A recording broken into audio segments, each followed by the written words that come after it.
Bonjour à tous. Je vous vois arriver les uns derrière les autres. Voilà, Véronique Rostas.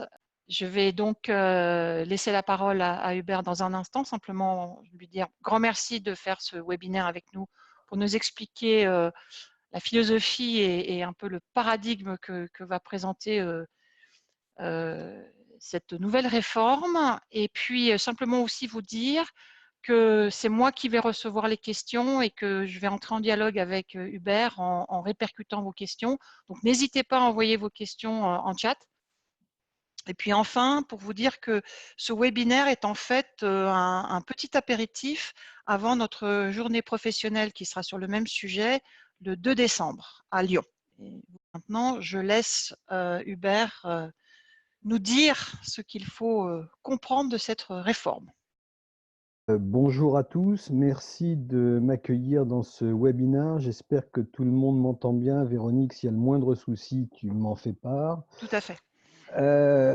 Deux mots. Hubert Grandjean, je préside une organisation qui s'appelle l'Agence française pour le développement de l'emploi et des compétences. C'est une organisation qui existe depuis 1997, qui, comme son nom l'indique, travaille sur le sujet de la compétence. Et je l'avoue, alors c'est bien parce que comme nous sommes à distance, je ne prendrai pas de boulets de papier et autres projectiles. Nous avons largement œuvré pour arriver au texte de loi qui se met en place aujourd'hui. Alors, quand je dis largement œuvré, je vais quand même dire sur le fond, parce que je vous avoue que sur la forme, tout comme vous, nous sommes extrêmement insatisfaits, extrêmement inquiets. Nous passons notre temps à attirer l'attention des institutionnels sur la violence de la mise en œuvre de cette nouvelle réforme de la formation professionnelle. On dit violence, je crois que si nous étions une profession suffisamment organisée, cela mériterait certainement d'enfiler des gilets bleus ou d'une autre couleur, peu importe, mais en tout cas de défendre pour manifester pour dire que on ne peut pas, on va avoir beaucoup de difficultés à assumer le poids de la mise en œuvre de cette réforme. Voilà, je sais que ça peut paraître inquiétant en ouverture, mais si je le dis comme ça, c'est parce que, comme je vous l'ai dit aussi, nous intervenons et nous essayons de trouver des solutions d'accompagnement pour l'ensemble des acteurs de nos métiers, devrais-je dire. C'est d'autant plus difficile que c'est une réforme qui n'est pas accompagnée. Quand je dis qu'elle est violente, elle se met en place entre le 31 décembre et le 1er janvier. Mais lorsque l'on pose des questions sur le planning de cette réforme, de son déploiement, on a des dates approximatives avec des attendus approximatifs. Donc, par exemple, approximativement, le 1er avril, on devait savoir ce qu'étaient les OPCO. On l'a su approximativement, mais pour sortir d'un grand OPCO ce matin, je peux vous dire que lui-même n'est absolument pas en mesure de nous expliquer comment il va s'organiser dans les 12 prochains mois et surtout comment il va pouvoir organiser sa fusion. Donc si vous êtes inquiet, sachez que ça ne vous rassurera pas, mais tous les acteurs du marché sont aujourd'hui relativement inquiets et que ce qui peut aller dans le sens de quelque chose d'un peu plus positif, c'est lorsqu'on est nombreux à se poser ces questions-là, normalement, on doit pouvoir œuvrer dans un sens constructif. Alors, une fois que c'est dit, cette réforme, c'est une bonne réforme sur le fond. C'est une bonne réforme parce que depuis plus de 50 ans, nous étions soumis à une législation de la formation professionnelle qui était largement inspiré finalement des pratiques de l'éducation nationale. Donc dans ce sens-là, ça nous a, on va le mettre entre guillemets, mais c'est pour ça que nous avons beaucoup lutté pour changer les textes. Nous étions dans un modèle très éducatif où finalement, en dehors d'avoir la possibilité, et en tant que coach, vous voyez très bien de quoi je veux parler, en dehors d'avoir la possibilité d'enseigner quelque chose, de transférer un matériel à une tierce personne, nous avions très très peu de latitude pour développer la compétence des individus. Donc, modèle de l'éducation nationale basé sur du contenu, sur des savoirs essentiellement, et assez peu sur de la pratique. Au cours des dernières années, c'est vrai que nous avons eu un certain nombre d'évolutions Et en particulier, la première des évolutions a été de revoir le système des titres et diplômes et de travailler à partir d'une approche par compétences. Donc à partir d'un modèle qui était censé demander aux organismes de formation de développer l'approche de la formation en vue de rendre les individus compétents. Alors, ça a créé, et ce n'est pas l'objet du débat, on pourrait y revenir, mais ça a créé quelques confusions, en particulier dans le monde de l'entreprise, qui pensait que la formation rendait les gens compétents. En réalité, elle les préparait à la compétence, elle ne les rendait pas compétents, et c'était d'autant plus difficile, comme je l'ai dit précédemment, que l'organisme de formation n'arrivait pas à entrer dans la pratique professionnelle, dans l'accompagnement professionnel, et voire même dans le développement de la performance des individus. On a eu ensuite une deuxième grande réforme qui a été importante, qui a instauré le droit individuel à la formation. C'était une étape intermédiaire qui devait permettre à l'individu de s'approprier sa propre formation. Et on a eu la troisième grande réforme qui a modifié tout ça pour arriver au CPF, au compte professionnel de formation, au CPA, etc., d'activité, qui amène de plus en plus cet individu dans la responsabilisation de l'achat de la formation. Et enfin, on arrive à cette nouvelle réforme, et on nous a beaucoup, au cours des années passées, parlé d'un changement de paradigme. Cette nouvelle réforme, pour le coup, est un véritable changement de paradigme. Quand on dit changement de paradigme, c'est vraiment qu'on est dans des changements de niveau 3. C'est-à-dire que jusqu'à présent, nous n'avions fait que ajuster, modifier, défaire, refaire, mais toujours en étant dans le même modèle. Cette fois, on change totalement de modèle et ce changement de paradigme se traduit certainement à travers 5 grands points. Le premier grand point qui est essentiel et qui vous intéresse directement, qui nous intéresse tous directement, qui est le plus grand changement que les organismes de formation n'ont pas forcément encore bien perçu, c'est que cette fois, ça y est, l'approche se fait désormais par le résultat. Ça veut dire quoi? Ça veut dire que si vous regardez dans une approche plus systémique la nouvelle loi sur la formation professionnelle, tout est financé maintenant, non plus à l'heure de formation, mais au résultat. Donc, si vous prenez l'apprentissage, on finance un contrat d'apprentissage, on ne finance plus un volume d'heures. Et donc, dans la formation professionnelle, petit à petit, toute forme de formation va être financée à travers le résultat. Et ce résultat, c'est important parce que cette fois, la définition de l'action de formation change aussi. Et nous ne sommes plus obligés de passer, comme on l'a eu d'ailleurs dans le Datadoc comme obligation, par un système où il faut des objectifs pédagogiques, un contenu, etc., etc. Non, nous sommes maintenant dans un système où il faut définir ce résultat et un parcours qui permet d'y conduire. Et c'est un changement profond parce que ça veut dire que quand on dit parcours, on n'implique plus forcément la notion d'une action de formation formalisée. Alors, il peut bien sûr continuer à y avoir des cours, il peut continuer à y avoir des systèmes formels, et on en a besoin parce qu'il est évident que la compétence n'est pas innée et qu'elle nécessite un certain nombre de savoirs, mais l'ensemble des apprentissages aujourd'hui peut s'organiser totalement différemment de façon à atteindre le résultat. J'y reviendrai dans quelques instants parce que pour nos métiers, ça nous amène à un changement extrêmement profond. C'est pour moi une grande victoire parce que ça veut dire que l'évaluation ne se fera enfin plus sur la satisfaction du stagiaire, mais bien au final sur une situation professionnelle constatée. Le deuxième grand changement, c'est très important puisque je parle d'une compétence constatée, c'est que cette loi renforce la responsabilité de l'entreprise. On pourrait dire que cette loi nous amène les entreprises enfin à comprendre qu'elles sont responsables de la compétence, que ce n'est plus l'organisme de formation, mais que c'est l'entreprise qui est responsable de la compétence. L'organisme de formation n'est qu'un moyen, n'est qu'un outil dans le cadre d'un processus beaucoup plus global qui amène l'entreprise à manager le développement de la compétence. Et on y reviendra aussi, si vous le voulez, à travers des nouvelles opportunités que sont, par exemple, la formation en situation de travail.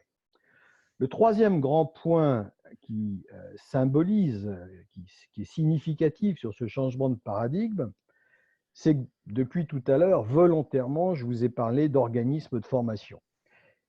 Il y a quelque temps, j'étais dans un autre débat, il y avait quelques grands organismes de formation et il y en a un qui me dit: «Et quel est l'avenir des organismes de formation?» Et je lui réponds: «Mais il n'y en a aucun». Alors il m'a regardé un peu interloqué, c'était évidemment une forme de plaisanterie, mais pas que, puisque si vous avez un tout petit peu regardé le texte de loi, le terme d'organisme de formation a disparu. Nous parlons maintenant de prestataires d'accompagnement du développement des compétences. Et c'est très important parce que ça veut dire que nous ouvrons la voie à tout un tas de métiers sur un processus qui est beaucoup plus large que celui d'un organisme de formation. Nous sommes sur un processus qui part depuis l'identification du projet de l'individu pour aller jusqu'à la validation de ses compétences dans un environnement professionnel, tout en passant évidemment par tout un tas d'étapes que sont l'orientation, l'analyse de prérequis, le transfert de savoir lorsque c'est nécessaire, l'accompagnement en situation professionnelle, etc., etc. Et donc, qui nous amène, bien entendu, à tout un tas de nouveaux métiers, de nouveaux rôles, devrais-je dire, dont on va pouvoir s'emparer, puisque aujourd'hui, on s'intitulait formateur, consultant, coach. En réalité, on verra apparaître des rôles beaucoup plus précis sur l'accompagnement, sur l'ingénierie, sur l'évaluation, sur la performance des individus. Le quatrième point important dans ce changement de paradigme, et qui est sans doute un point essentiel. Je vous ai dit que les lois précédentes ont amené à la fois le droit individuel de formation, puis le CPF. Eh bien, aujourd'hui, très concrètement, et on va le vivre de plus en plus d'ici la fin de l'année et dans les années à venir, l'individu devient co-responsable, voire directement responsable de l'achat de sa formation. Ça suppose que cet individu va sélectionner, et vous savez qu'il y aura une application pour ce faire, va sélectionner, va devoir choisir sa formation. On a le droit d'être relativement inquiet, puisque pour pouvoir choisir quelque chose, tout comme on choisirait un restaurant, puisque parfois on nous parle d'un TripAdvisor de la formation, on peut être inquiet de se dire sur quels critères un individu pourra-t-il faire le choix d'une formation, le choix d'un organisme de formation. Et ça nous amènera dans quelques instants à l'aspect de la certification. Mais avant de l'aborder, le cinquième et dernier point, mais qui n'est pas le moindre, je viens de dire que l'acteur, l'individu devient un acteur essentiel, un co-investisseur, puisque l'entreprise, évidemment, garde une très forte responsabilité sur le développement des compétences, sur la responsabilisation qu'elle a au regard de l'employabilité de l'individu. Mais aujourd'hui, cette dépense formation n'est plus, on va dire, subventionnée, puisque vous le savez, au-delà de 50 salariés, il n'existe plus de fonds qui soient attribués à la formation professionnelle. Les OPCA ont disparu, et donc c'est France Compétences qui gère la totalité des fonds. Et cette totalité des fonds sur les entreprises, alors cette totalité des fonds, elle est gérée de la façon suivante. Une grosse partie de ces fonds va concourir à financer l'apprentissage et la formation en alternance.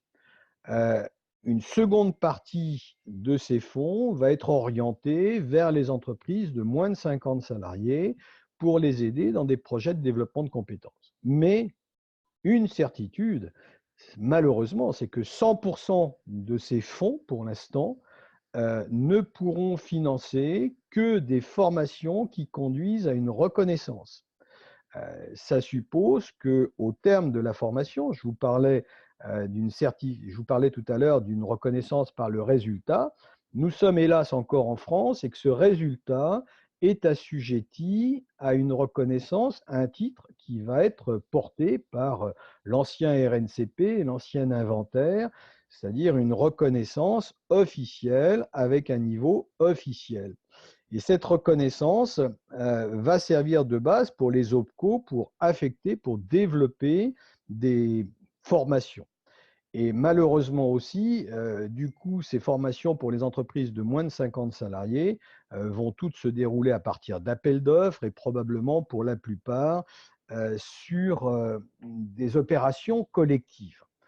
Au-delà de 50 salariés, l'entreprise est 100% responsable de ses investissements en formation, ce qui m'a amené à une provocation auprès des institutionnels en disant j'ai actuellement un certain nombre d'entreprises avec lesquelles nous travaillons et on est en train de leur conseiller évidemment de licencier les 51e, 52e, 53e et quelques salariés de façon à pouvoir rester dans les ficelles. Vous voyez, c'est un peu l'aberration française qui continue à imposer des seuils qui ne cadrent pas avec une pratique professionnelle cohérente. Mais pour l'instant, ce qui est certain, donc, c'est qu'au-delà de 50 salariés, l'entreprise va devoir manager la formation comme un investissement. Donc, investissement sur un capital immatériel avec tout ce que cela concerne. Et je vous avoue que cette année, ça ne sera pas facile, puisque cette année, les entreprises sont soumises à 1,5 fois l'impôt. Elles versent le 1% là en début d'année, bien sûr, elles l'ont versé, et elles vont avoir le 0,5 qui va permettre de compenser au fur et à mesure les seuils de formation d'une année sur l'autre, puisque maintenant on va passer sur une année en cours et non plus sur le financement d'une année passée. Donc elles vont reverser encore 0,5 au mois de septembre à leur OPCO collecteur. Donc il reste assez peu de financement et c'est là où je vous disais, on est dans un système qui se met en place violemment parce que beaucoup d'entreprises n'ont pas encore pris conscience de ce phénomène, habitués à aller trouver les financements à l'extérieur auprès de leur OPCA, habitués à être subventionnés. Nous sommes au passage le seul pays au monde qui fonctionnait comme ça. Mais dans tous les autres pays du monde, les entreprises ont pris l'habitude de mettre ça au budget et de le considérer comme un investissement. En France, ce n'est pas une habitude. Donc la question est combien de temps les entreprises vont-elles mettre, vont-elles mettre pour mettre au compte de résultats d'une façon ou d'une autre, puisqu'en plus, il n'est pas prévu sur les investissements immatériels de pouvoir les amortir. Combien de temps les entreprises françaises vont-elles mettre pour s'approprier un modèle d'investissement sur l'individu? Donc, investissement qui, encore une fois, peut être un co-investissement avec le CPF de l'individu, et je pourrais répondre à certaines questions sur ce sujet-là. Donc voilà pour replanter le décor de cette réforme dans les grandes lignes, des grands changements qu'elle apporte. Maintenant, on va rentrer dans l'aspect de la certification et on terminera quand même par quelque chose d'un peu plus ensoleillé, c'est-à-dire les opportunités qui existent pour nous aujourd'hui. Alors la certification, elle est rendue obligatoire. Elle est rendue obligatoire pour qui?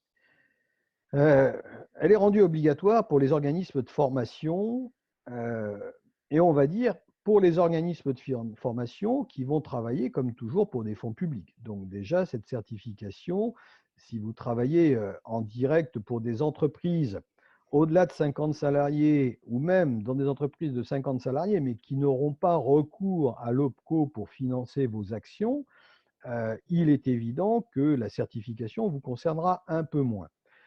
Si par contre vous entrez dans des formations finançables par des OPCO ou si vous souhaitez développer des actions de formation qui pourraient être achetées directement par l'intermédiaire du CPF, ce qui suppose qu'elles soient évidemment certifiantes pour l'instant, évidemment, vous devrez être certifié. Alors, si vous travaillez derrière un organisme de formation en sous-traitant, et en tant que formateur sous-traitant, vous n'avez pas besoin d'être certifié. C'est l'organisme de formation qui doit être certifié et s'assurer simplement que vos prestations respectent les exigences de la qualité. Donc la certification, vous voyez, a un périmètre particulier qui s'adresse aux organismes qui vont vendre en direct un certain nombre de prestations de formation qui rentrent dans le cadre des financements publics. Sur ces financements, il est important quand même de considérer que vous pouvez accéder à ces financements dans le cadre d'opérations que vous co-créeriez, on y reviendra aussi sur les opportunités, avec d'autres partenaires. Et donc, ça suppose évidemment que dans ce cadre-là, vous soyez vous-même certifié ou qu'il y ait un partenaire qui soit porteur de l'opération, qui soit certifié et qui se porte garant de vous. Donc, vous voyez, il y aura une différence entre co-traitant et sous-traitant. Si vous êtes complètement sous-traitant, vous n'aurez pas forcément besoin d'être certifié. Si vous êtes co-traitant, vous aurez besoin d'être certifié. Maintenant, ce qu'il faut aussi entendre, même si on est à ce moment-là peut-être un peu moins dans l'urgence, c'est que le marché est en train de bouger, le marché est en train de comprendre que la qualité est une nécessité.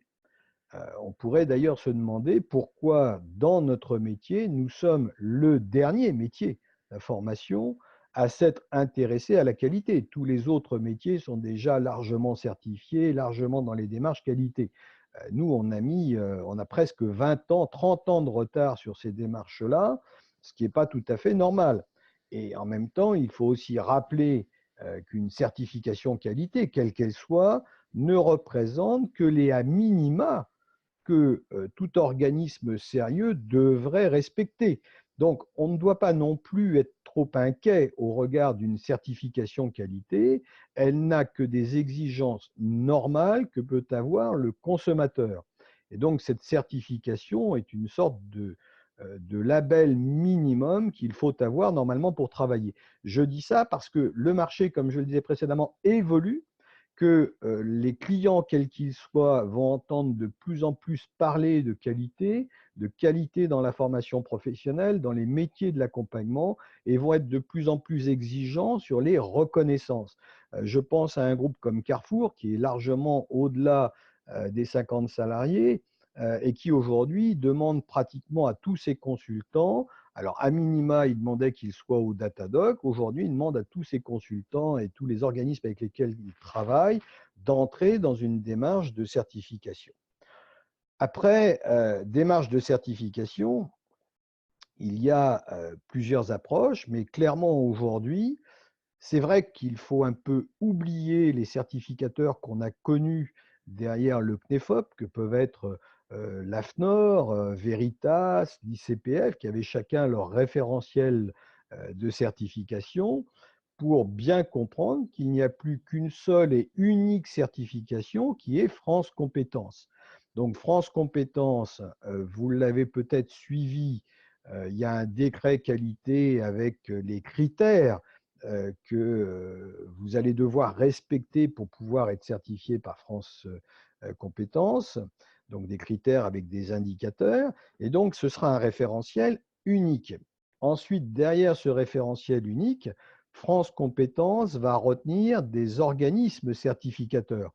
Donc vous entendrez certainement encore parler d'AFNOR, Veritas ou de l'ICPF, mais tous ces organismes-là vont certifier, c'est-à-dire vont venir vous auditer, si vous rentrez dans ces démarches, sur le référentiel des indicateurs et des critères, et des indicateurs, définis par France Compétences. Ils n'auront plus leur référentiel.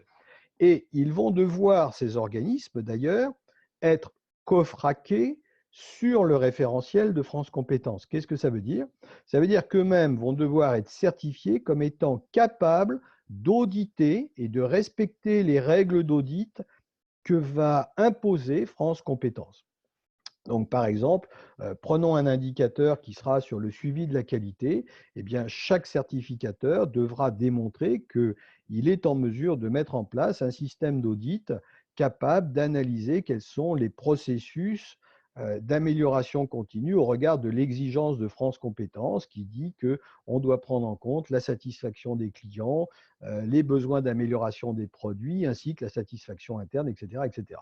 Donc, ces organismes certificateurs vont désormais se baser sur le référentiel de France Compétences. En parallèle, un certain nombre vont souhaiter maintenir leur référentiel comme étant une valeur ajoutée, et ce, à juste titre. Par exemple, vous êtes peut-être certains à être certifiés à l'ICPF, L'ICPF va maintenir son référentiel de certification des consultants parce que ce référentiel, évidemment, apporte une valeur ajoutée, reconnaissant aux consultants, au-delà de la qualité des critères de France Compétences, une véritable compétence professionnelle sur le domaine dans lequel il intervient. Euh, pour des organismes de taille plus importante, on peut imaginer que l'AFNOR maintiendra aussi ses référentiels de type NF 214 pour certifier les organismes de formation. Donc, les délais maintenant pour se faire certifier, si vous souhaitez y aller, normalement, il faudra être certifié d'ici fin 2020. Il va y avoir un peu embouteillage au portillon, comme on dit, puisque on estime que dans les 3 prochaines années, on devrait avoir un peu plus de 20 000 demandes de certification, ce qui est absolument énorme, puisqu'il faut savoir qu'aujourd'hui, il doit y avoir 2 000 à 3 000 organismes de formation qui sont certifiés sur des bases comme ISO, NF ou le ISQ au PQF, par exemple.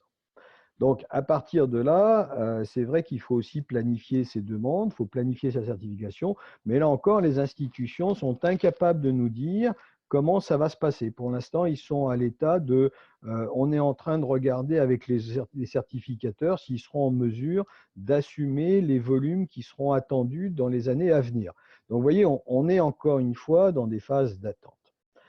Alors, cette certification, si vous ne connaissez pas encore les indicateurs et les critères, vous pourrez me poser des questions et je pourrais vous donner un certain nombre d'exemples.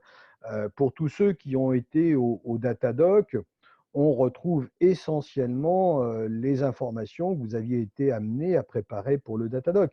La différence, évidemment, c'est qu'aujourd'hui, ces informations-là devront être auditées sur place. Donc, ça suppose que vous devrez rencontrer une personne. Alors, pour les coachs, pour les individuels, je ne sais pas non plus encore, puisque avant on était considéré comme organisme de formation en tant qu'individu, je ne sais pas encore quelle sera la procédure pour les individuels. Donc, on a encore des attentes sur les durées d'audit, sur les procédures d'audit, suivant la taille des organisations. Maintenant, pour partir sur quelque chose d'un peu plus ensoleillé, et puis je vous laisserai la parole, puisque ces 30 premières minutes ont permis de poser le décor, pour nous ouvrir quelques rayons, quelques ouvertures. Est-ce que nous devons être inquiets ou est-ce que nous devons considérer que nous sommes face à d'énormes opportunités? Je fais sans aucun doute partie de la seconde moitié, ceux qui considèrent que le verre est à moitié plein et qu'il nous reste un peu de chemin à faire. Nous avons réellement des opportunités et nous avons un créneau qui vous intéresse particulièrement lorsque vous êtes coach, qui s'appelle la formation en situation de travail. Je vous invite beaucoup à vous y intéresser puisque c'est probablement le seul créneau où nous ne sommes pas soumis dans ce cadre-là à une certification par un titre qui serait reconnu au RNCP ou à l'inventaire. Nous sommes tenus à accompagner le développement des compétences au sein de l'entreprise à partir d'un référentiel de compétences de l'entreprise. Donc ça suppose dans la FES qu'un certain nombre de métiers sont amenés à se développer, qui partent depuis l'analyse de situation professionnelle jusqu'à, comme je vous l'ai dit, l'évaluation des compétences et de la progression, en passant par l'ingénierie de parcours, l'ingénierie pédagogique, l'accompagnement, et je devrais dire tous les accompagnements, c'est là où il y a un creuset très intéressant à travailler, que sont les accompagnements de l'individu dans le cadre de son projet, dans le cadre de son développement, dans le cadre de son orientation, et puis tout ce qui va être l'accompagnement au poste de travail, où une part va certainement pouvoir être faite par des tuteurs d'entreprise, mais aussi une part sera certainement à faire par des personnes de l'extérieur. Donc pour moi, il y a des vraies belles opportunités. Nous sommes dans une année de transition. La seule question est évidemment, encore une fois, la trésorerie pour pouvoir tenir, parce que je ne maîtrise pas encore pour l'instant la façon, comme je vous l'ai dit, des entreprises de s'approprier le modèle et décider d'investir sur le développement des compétences. On est certain qu'elles doivent y venir. On est certain qu'elles ne peuvent pas ne pas investir sur le développement des compétences. On est certain que le gouvernement va faire des efforts pour informer les entreprises et les pousser. On est certain que France Compétences, à travers les contrats d'objectifs avec les OPCO, va demander aux OPCO d'occuper le terrain et d'accompagner les entreprises. Et donc, par exemple, sur la formation en situation de travail, les OPCO vont avoir des budgets importants pour financer ce type d'opération. Donc, on a tout un engrenage qui est à mettre en place. La question est évidemment de pouvoir tenir dans le cadre de cette mise en place et de pouvoir développer les services qui vont être adaptés. Parce que là encore, les services ne sont pas prêts, nos services ne sont pas adaptés, puisque pendant 50 ans, on a travaillé d'une certaine façon et du jour au lendemain, on nous demande de travailler d'une nouvelle façon. Donc tout ce qui était, par exemple, des services cachés, on le faisait sans le dire. L'ingénierie, par exemple, on ne la facturait pas. L'évaluation, c'était inclus dans le produit.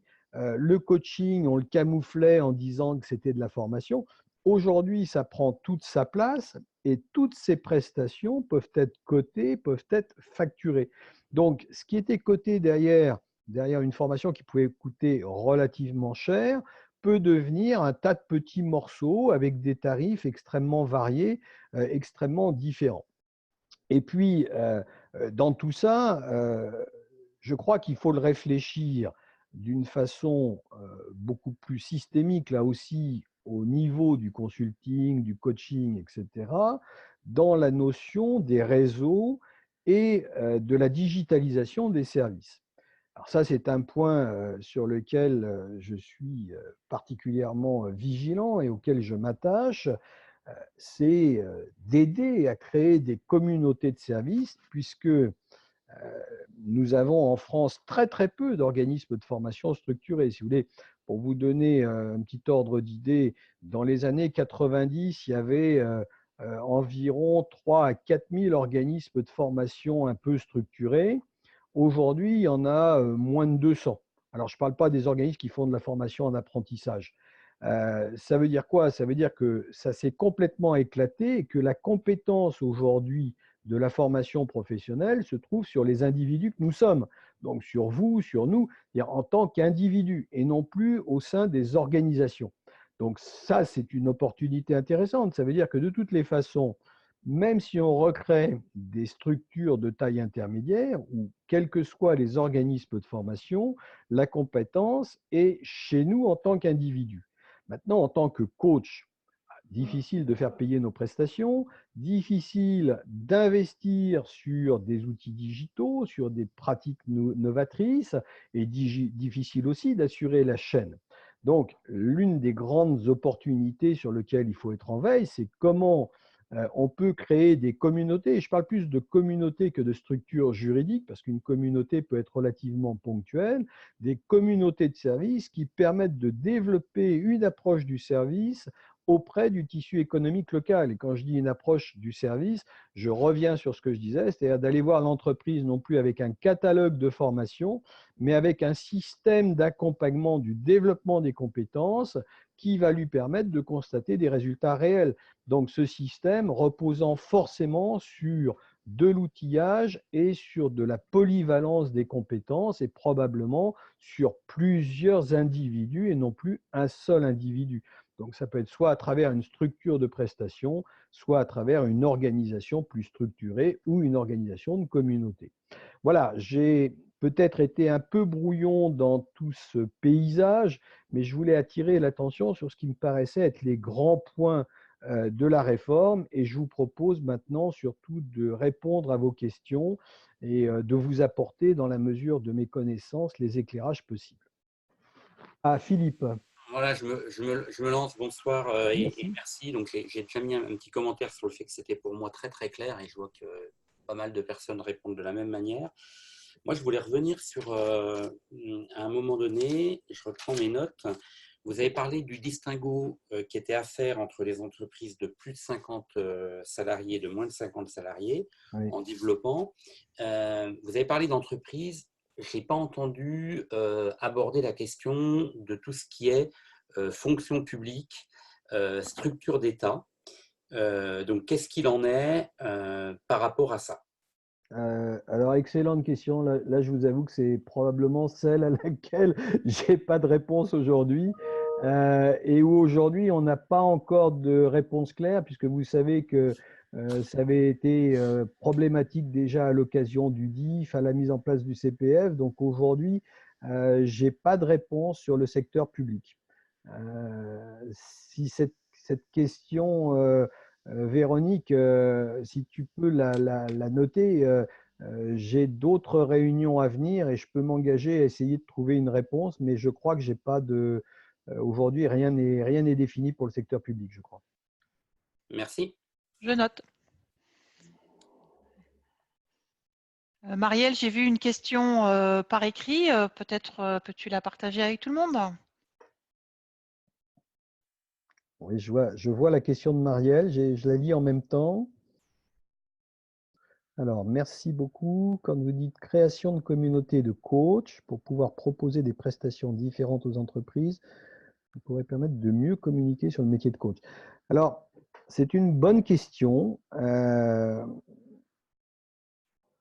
Je vais être très transparent. Je ne sais pas si aujourd'hui coach est un bon terme à conserver, hein. C'est une question que je me pose depuis longtemps parce qu'il est très connoté.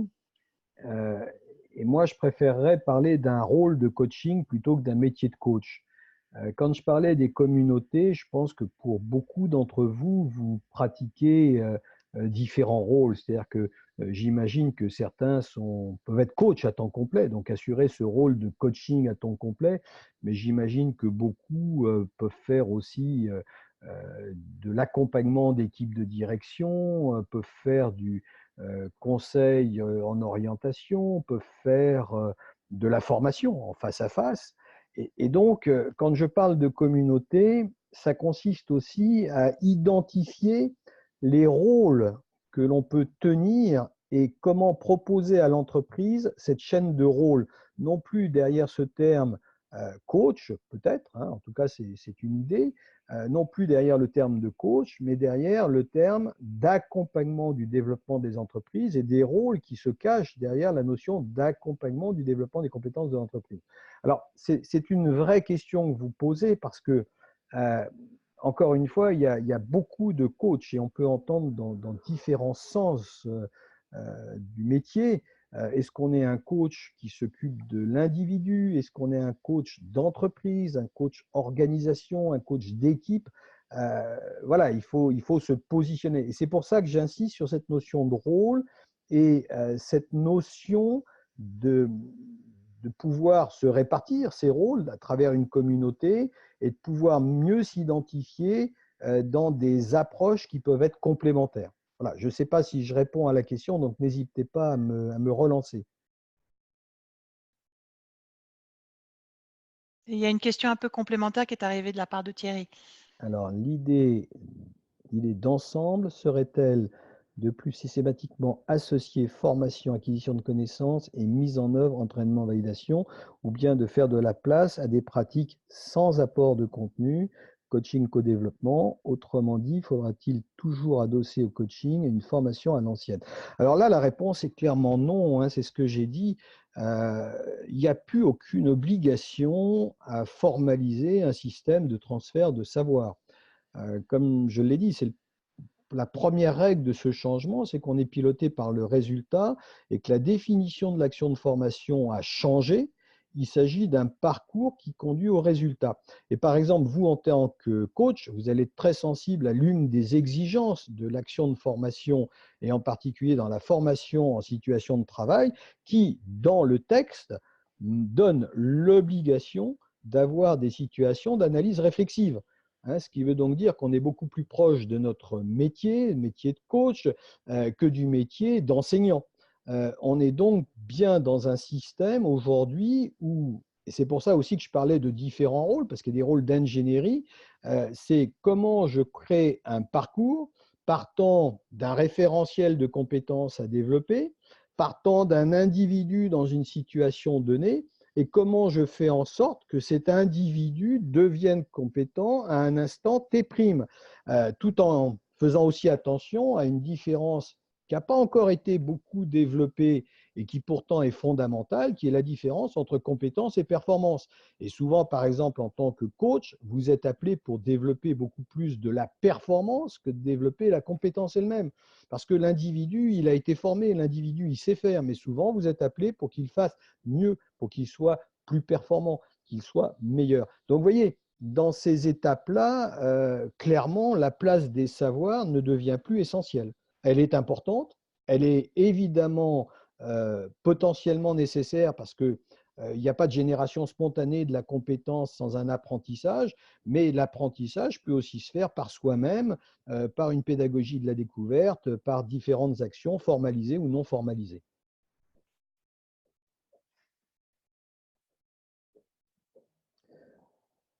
Alors, non, la réforme ne concerne pas, je vois la question d'Annick, la réforme ne concerne pas les organismes de formation qui travaillent pour les organismes publics.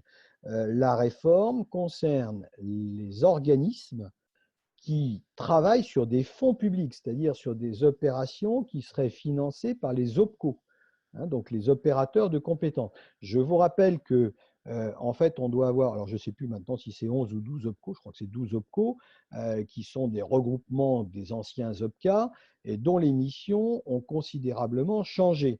Les anciens OPCA collectaient des fonds et redistribuaient les fonds. Aujourd'hui, France Compétences collecte l'ensemble des fonds et redonne aux OPCO une partie de ces fonds. Les OPCO représentent les branches professionnelles.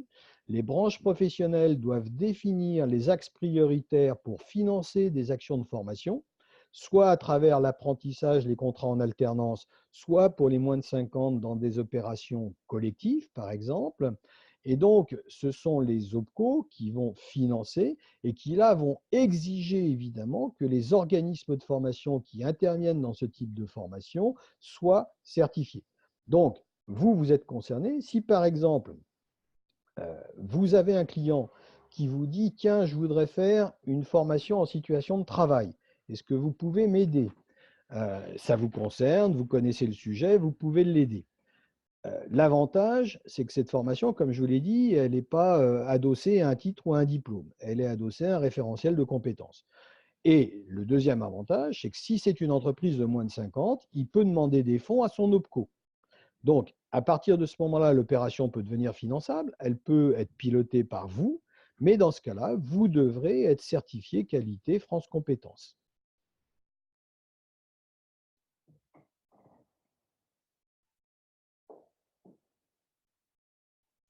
Il y a une Donc, question sur, on oui, est sur bien sur les entreprises privées, hein, parce que je lisais ouais. la fin de la question, hein.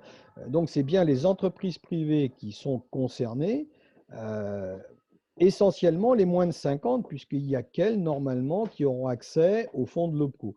Alors, je dis normalement, il faut quand même savoir que certaines branches continuent par conventionnel à avoir un versement volontaire de la part des entreprises. C'est le cas du bâtiment, c'est le cas de certaines branches, ce qui veut dire que pour des entreprises de plus de 50, il peut y avoir encore un versement volontaire qui aura une mécanique financière qui pourrait venir en complément de la formation.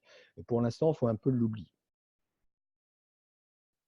Alors, pour le délai de mise en place des certifications, oui, normalement, je dis bien normalement, si le calendrier est respecté, à partir de la fin de l'année, c'est-à-dire dans le deuxième semestre, nous devrions commencer, enfin les organismes de certification tels que l'AFNOR, l'ISQ, ICERT et compagnie devraient commencer les campagnes de certification sur le référentiel France Compétences.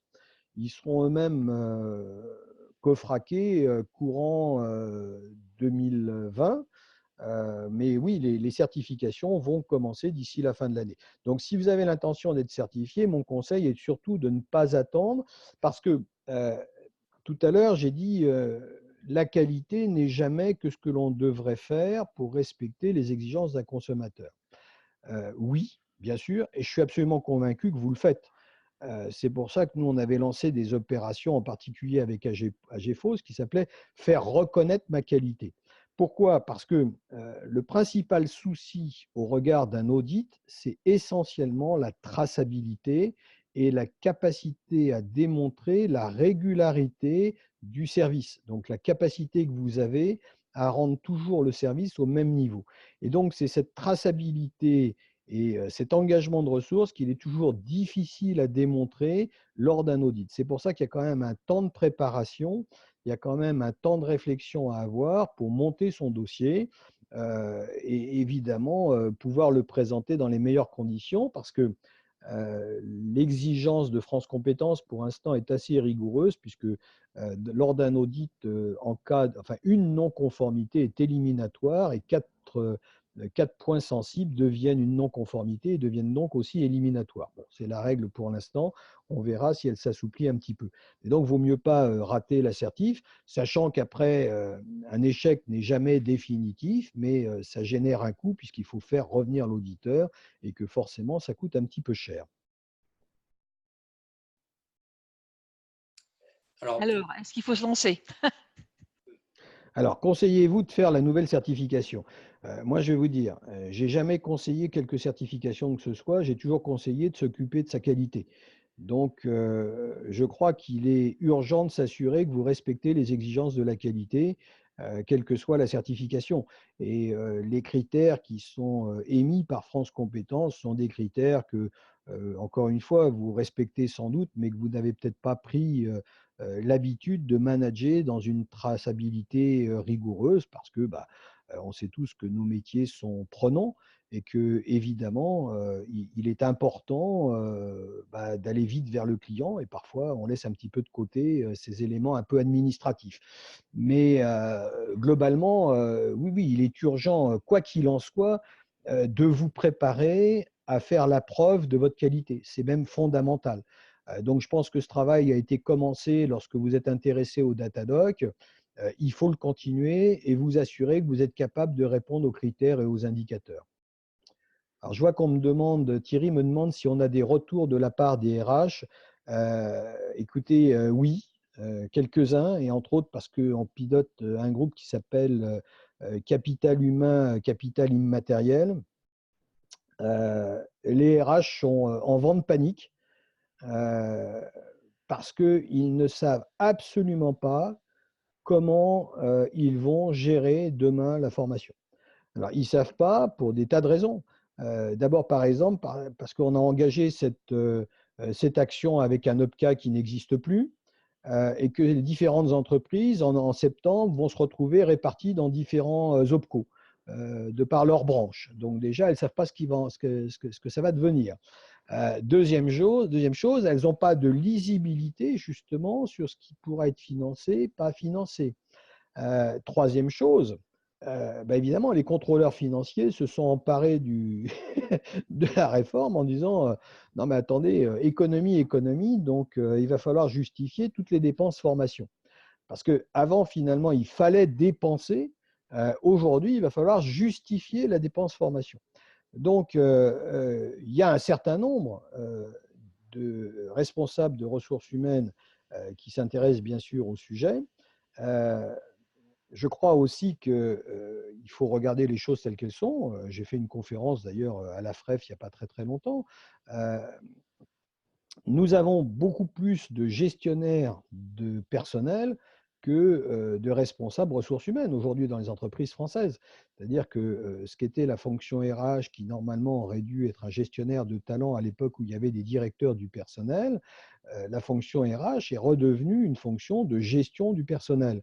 Je l'ai vu chez un de mes clients où on demande carrément à la RH, c'est une petite entreprise quand même de 150 personnes, et on demande à la RH de gérer la paye, de gérer les licenciements et de gérer en parallèle les contrats de travail, etc. Donc on voit bien que ça devient de la gestion du personnel et qu'on n'est pas du tout dans ce modèle de la gestion des compétences qui d'ailleurs, même dans les grandes entreprises, était délégué à des responsables formation qui s'étaient donné comme mission d'économiser sur l'achat des formations catalogues.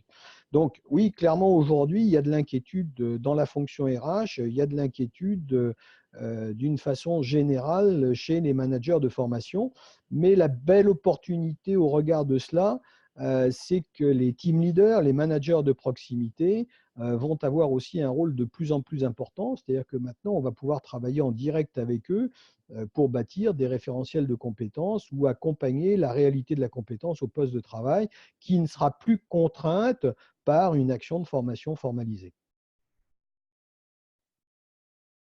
Alors, sur le lien entre le référentiel Datadoc et France Compétences, il y en a, il n'y en a pas. C'est-à-dire que Datadoc, on ne sait pas quel est son devenir. Normalement, il devrait disparaître. C'était une mort annoncée. France Compétences s'est appuyé sur l'expérience de Datadoc, a repris pour l'essentiel les critères et les indicateurs de Datadoc, les a améliorés, en a rajouté quelques-uns et les a surtout étendus à l'apprentissage et au centre de bilan de compétences qui était hors champ dans le Datadoc. Donc, le travail de France Compétences a surtout été d'élargir ce référentiel, mais on est pratiquement sur les mêmes critères, les mêmes indicateurs que le Datadoc. Alors, que devient le métier de coach professionnel par rapport au formateur? Le terme coach même professionnel est bien galvaudé. Est-on condamné à devenir tous des formateurs si on veut bénéficier de nouveaux dispositifs légaux? Oui, ça rejoint un peu ce que je disais tout à l'heure. Je suis d'accord sur le fait que coach est très galvaudé. En tout cas, je ne crois surtout pas qu'il faille devenir formateur. Moi, je crois aussi que formateur est plus un métier. Je crois, comme je le disais tout à l'heure, qu'il faut s'intéresser au rôle qu'on va avoir à jouer. Et je pense que le rôle de coach, s'il est bien défini, est un des rôles qu'il faudra jouer de façon extrêmement sérieuse. La difficulté, là encore, c'est que le coach tout seul, pour vendre du coaching, si on vend que du coaching, ça me paraîtra un peu difficile. Je crois que si le coach n'a pas d'obligation à devenir formateur, le coach va avoir obligation de s'intégrer plus fortement dans ce processus global du développement des compétences. Alors, je parle du coach d'entreprise, hein, parce qu'encore une fois, derrière coach, si c'est un coach qui fait de la consultation en cabinet pour accompagner des individus dans leur propre développement, c'est encore un autre sujet. Et là, je ne suis pas sûr que de toutes les façons, ça puisse trouver le moindre financement et certainement pas à travers le CPF. Alors, le dispositif bilan de compétences rentrerait-il dans la réforme? Peut-on considérer que celui-ci rentrerait dans les formations de situation de transition? Alors oui, clairement, le bilan de compétences est considéré. Alors aujourd'hui, comme je vous l'ai dit, on a redéfini la notion de l'action de formation. Le bilan de compétences peut tout à fait être considéré comme un des éléments et un des moyens du développement des compétences. Tout à fait. Je vois qu'une ancienne DRH partage mon point de vue, donc merci à Muriel. Claude, que nous dit Claude? Donc, comment faire le lien dans nos offres de coaching entre gestion des compétences et coaching professionnel? Oui, donc je crois que je viens de répondre à cette question. Encore une fois, je crois que plus que jamais, le coaching je vais me faire à l'inverse. Je pense que le coaching peut enfin avoir ses lettres de noblesse et être enfin reconnu, parce que jusque-là, on s'est plutôt caché, parce que le coaching n'était pas accepté dans les plans de formation. Le coaching était considéré comme, je sais pas, un luxe, ou en tout cas ne répondait pas, c'est sûr, aux exigences de la définition de l'action de formation de l'époque. Aujourd'hui, le coaching est à part entière reconnu comme étant un des moyens qui peut conduire à la compétence. Mais là où j'attire l'attention, et c'est peut-être intéressant dans ce qui est dit, c'est que oui, coach, mais coach avec de la mesure. C'est-à-dire que, comme je l'ai dit au début, on est quand même piloté par le résultat. Donc la question du coach aujourd'hui, c'est la mesure de l'amélioration, la mesure du développement des compétences, la mesure de la performance. Et c'est clair que ça ne se mesure pas à travers un quiz, ça ne se mesure pas forcément à travers du quantitatif. Donc nous avons aussi à inventer, je ne dis pas à réinventer, hein, je dis à inventer les modèles de mesure, d'évaluation. J'aime pas trop ce terme parce qu'en France, il a de la connotation. J'aime mieux les termes d'assessment en anglais qui est plus large sur le processus, mais nous avons à inventer sans aucun doute les modèles d'évaluation qui vont démontrer la pertinence de nos prestations. Là encore, je parle en milieu professionnel entreprise. Alors, les OF ont développé de nombreux modules de formation à partir de différentes techniques, e-learning, jeux, etc. Il me semble que des OF vont se spécialiser dans l'ingénierie. Notre métier de coach pourra-t-il devenir un métier d'intégrateur d'outils sur la compétence, apprendre à apprendre? Dans ce cas, nous sommes destinés à travailler avec chaque personne évidemment sur quelle base valoriser notre action? Alors je crois que c'est la bonne question. Je pense que, dans vos prochaines assises, ça doit carrément faire l'objet d'un atelier. C'est, effectivement comment va se dessiner l'offre de demain auprès des entreprises. Aujourd'hui, elle n'existe pas. Vous parlez du e-learning, bon, moi, le e-learning, c'est bien le e-learning, mais c'est loin d'être suffisant. Moi, je fais plutôt aujourd'hui des compétences sur la maltraitance numérique. Donc, vous voyez, il y a une réflexion à avoir qui est beaucoup plus large que le simple e-learning. Mais par contre, là où je vous rejoins, c'est beaucoup plus dans l'approche de la digitalisation de la chaîne du management des compétences. Donc, oui, si vous vous intéressez à ça, lorsque vous prononcez par exemple un mot comme intégrateur, oui, moi je crois beaucoup à cette notion d'intégrateur. Quand je parlais de communauté, je pense qu'une communauté demain sera véritablement un intégrateur de services qu'elle pourra aller proposer derrière aux entreprises.